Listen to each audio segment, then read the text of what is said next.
নমস্কার, সিম্পল রেসিপিজে সবাই স্বাগত। আজ বানাবো কুমড়োর ছক্কা। তো চলুন শুরু করা যাক। কুমড়োর ছক্কা বানানোর জন্য নিয়েছি মিষ্টি কুমড়ো 600 গ্রাম আর আলু নিয়েছি 300 গ্রাম।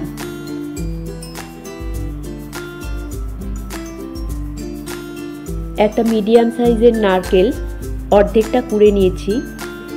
এক মুঠো ছোলা সারা রাত ভিজিয়ে রেখেছিলাম নিয়েছি। একটা বাটিতে 1 টিস্পুন হিং জলে গুলে রেখে দিলাম।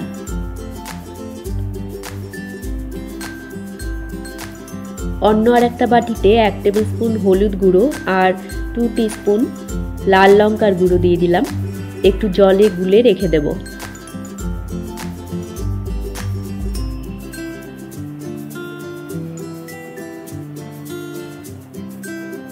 রান্নার শুরুতেই একটা মশলা করে নেব। 1.5 টিস্পুন 5 ফোড়ন দিয়ে দিলাম। 5 ফোড়নটাকে ড্রাই রোস্ট করে হামানদিস্তায় গুঁড়ো করে রাখবো।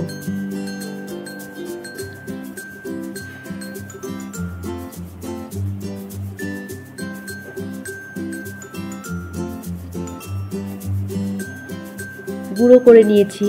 এবারে কড়াইতে সর্ষের তেল দিয়ে দিলাম। তেলটা গরম হলে আলুটা ভেজে নেব।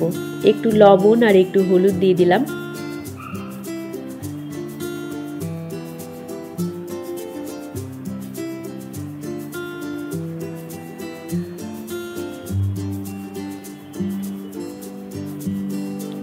আলুটা ভাজা হয়ে গেলে তুলে রাখলাম। এবারে কুমড়োটাকে ভেজে নেব একটু লবণ আর একটু হলুদ দিয়ে।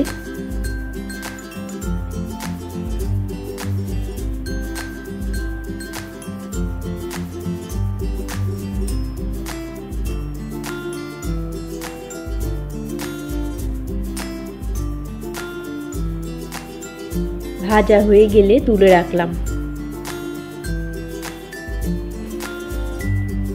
কড়াইতে সর্ষের তেল দিলাম 2 টেবিল স্পুন মতো। দুটো ফাটিয়ে নেওয়া শুকনো লঙ্কা, দুটো তেজপাতা দিয়ে কয়েক সেকেন্ড ভেজে নেব। 1 টেবিল স্পুন 5 ফোড়ন দিয়ে দিলাম।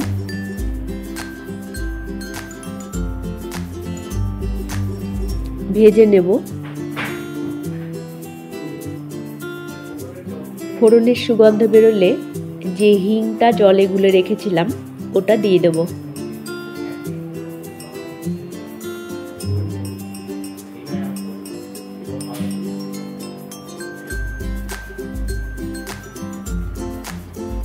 কয়েক সেকেন্ড কষিয়ে নিয়ে হলুদ আর লাল লঙ্কার গুঁড়োর যে মিশ্রণটা ছিল ওটা দিয়ে দিলাম। কষিয়ে নেব ততক্ষণ পর্যন্ত যতক্ষণ না তেল ছেড়ে দেয়।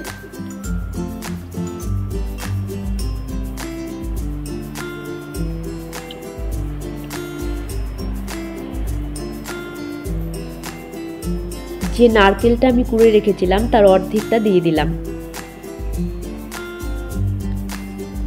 মিশিয়ে নেব।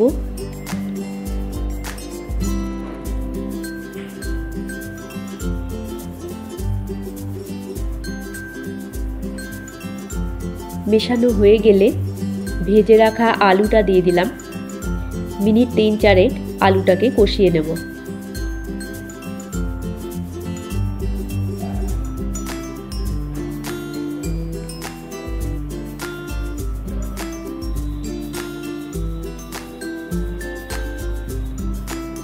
এবারে মিষ্টি কুমড়োটা দিয়ে দিলাম।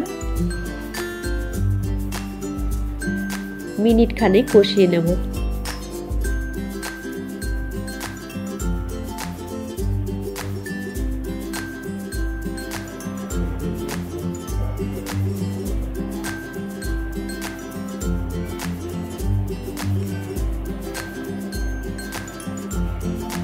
ছোলাটা দিয়ে দিলাম।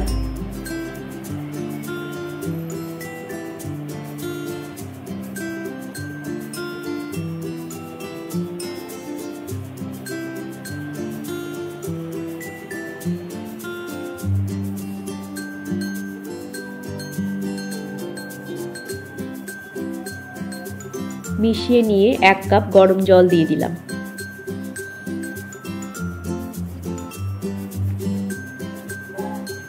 স্বাদ মতো লবণ দিলাম।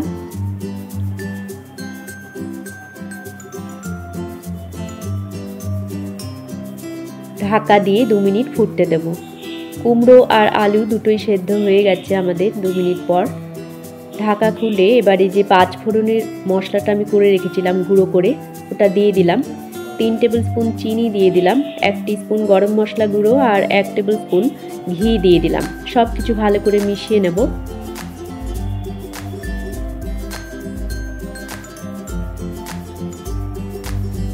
মেশানো হয়ে গেলে যে নারকেল কোড়াটা আমি অর্ধেকটা রেখে দিয়েছিলাম ওটা এবারে দিয়ে দেব।